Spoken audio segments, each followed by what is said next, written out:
Hai teman-teman Imavel. Gimana nih kabar kalian? Mindel balik lagi nih. Tapi di video kali ini Mindel mau memberikan review sebuah anime yang baru saja Mindel tonton di bioskop loh. Anime ini berjudul Suzume no Tojimari. Kalau teman-teman Imavel menyukai anime garapan sutradara Makoto Shinkai sebelumnya seperti Kimi no Na wa dan juga Tenki no Ko, Mindel rasa sih kalian gak akan asing lagi ya sama judul anime yang satu ini. Penasaran seperti apa pandangan Mindel mengenai anime ini? Apakah anime ini pantas untuk kalian tonton di bioskop? Simak review Mindel berikut ini ya.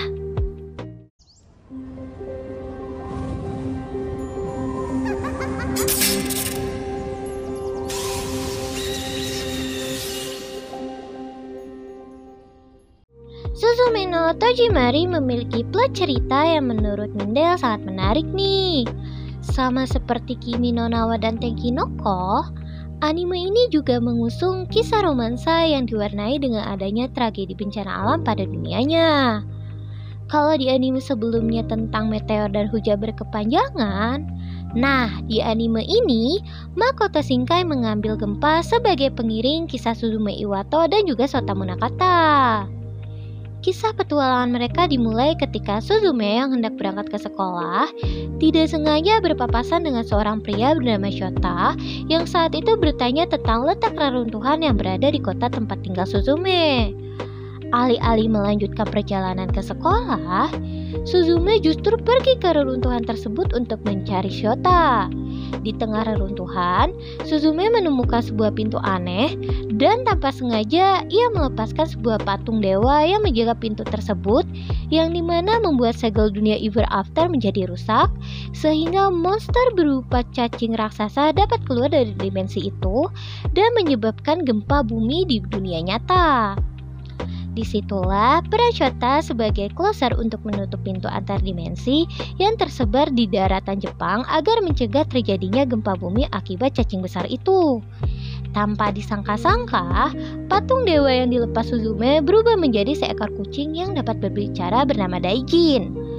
Daijin kemudian mengutuk Shota yang dimana membuat jiwa Shota terjebak ke dalam kursi kecil peninggalan ibunya Suzume. Dari situlah perjalanan Suzume dimulai untuk menggantikan dan membantu Shota menyegel pintu Ever After yang tersebar di Jepang agar tidak terjadi gempa sekaligus mengembalikan Shota ke tubuh aslinya. Menurut Mindel sendiri, premis cerita di anime ini tidak terlalu kompleks bila dibandingkan dengan cerita pada anime yang dibuat Makoto Shinkai sebelumnya. Tetapi, hal ini bukan berarti cerita di anime ini jelek ya. Secara pribadi, Mindel suka banget sama keseluruhan cerita di anime ini yang disajikan dengan tempo yang cukup dinamis. Selain itu, Makoto Shinkai juga mempertahankan art style yang sama seperti anime-anime terdahulunya, yang dimana sangat cantik dan bisa memanjakan mata teman-teman Imavel loh, terutama kalau kalian menontonnya di bioskop. Untuk ketiga kalinya, Red Wings diminta Makoto Shinkai untuk mengisi soundtrack anime ini. Dengan begitu, sudah pasti lagu pengiring pada anime ini memiliki kualitas yang sama baiknya seperti Kimi no Na wa dan juga Tenki no Ko. Dengan lantunan lagu yang ciamik dan penggambaran landscape Jepang yang cantik, kalian akan terbawa hanyut oleh keindahan artistik dari anime ini. Sehubung dengan latar tempat yang berpindah-pindah dari satu kota ke kota lain, kita diperkenalkan oleh lebih banyak karakter-karakter pendamping yang secara langsung memiliki kontribusi besar terhadap petualangan Suzume dan juga Shota. Walaupun karakter pendamping tersebut hadir cukup singkat, tetapi mereka memainkan peran yang cukup krusial untuk mewarnai jalannya cerita melalui berbagai humor dari masing-masing kepribadian tokoh. Suzume sebagai karakter utama digambarkan sebagai cewek SMA yang berani karena dilatar belakangi oleh masa kecilnya yang cukup traumatis sebab ia harus kehilangan ibunya akibat sebuah bencana alam. Karakter Shota juga digambarkan dengan watak yang misterius, ambisius, dan juga reaktif. Namun sayangnya, masa lalu Shota tidak digambarkan sekompleks Suzume. Dan yang uniknya nih, Daijin yang divisualisasikan sebagai kucing yang seharusnya imut dan lucu, justru dijadikan sebagai karakter yang menyebalkan dan bikin Mindel gregetan. Berdasarkan hal tersebut, Daijin dapat dianggap sebagai tokoh antagonis di dalam anime ini. Cukup berbeda dengan Kimi no Na wa dan Tekinoko yang keduanya tidak memiliki tokoh antagonis utama. Lewat anime ini, Makoto Shinkai mengajak kita untuk ikut merasakan kehilangan orang-orang tercinta akibat bencana alam melalui berbagai adegan flashback yang menguras emosi. Belum lagi latar tempat yang diambil terinspirasi dari dunia nyata, yang mana tempat-tempat tersebut juga pernah dilanda bencana alam yang memakan banyak korban jiwa sehingga semakin menambah ikatan emosi kita sebagai penonton. Makoto Shinkai mempresentasikan bagaimana tempat-tempat terbengkalai dan reruntuhan bekas bencana alam masih memiliki kenangan yang tersimpan di dalam melalui Suzume.